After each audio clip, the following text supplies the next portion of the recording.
UP Prayagraj रे press meet तालाते Congress नेता आरबांग Uttarakhand rain मारी सिरा मंत्री हरीश रावते दबी केदाजी 2022 रे विधानसभा बाचनाव तालाते कांग्रेस पार्टी पंजाब और उत्तराखंड रे सरकार बेनाव साथे यूपी हो योगी आर वोगिया शासन मुक्त आ। हमने उत्तराखंड से तो खदेड़ दिया है।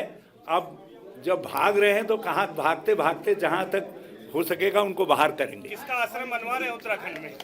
किसका आश्रम बनवाने की बात कही आपने?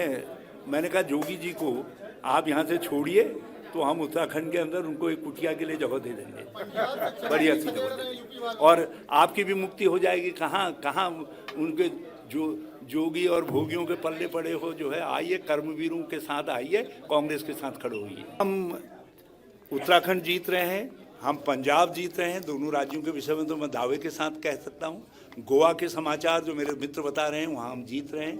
मणिपुर हम जीतेंगे क्योंकि मणिपुर में जिस तरीके से डेमोक्रेसी को ह्यूमिलेट किया गया है तो Manipur is bound to vote for Congress. वो लोकतंत्र के ह्यूमिलेशन का जवाब देगा मणिपुर जो है। कितनी सीटों की उम्मीद लग रही है आपको? यूपी में सीटों की कितनी उम्मीद है? कहाँ? यूपी में कुछ भी हो सकता है और मुझे लगता है ये कुछ भी जो होगा वो कांग्रेस के पक्ष में होगा क्योंकि लोग भोगी और योगी दोनों को देख चुके हैं, योगियों को और भोगियों को देख चुके हैं। अब उनसे पल्ला छुटाना चाहते हैं।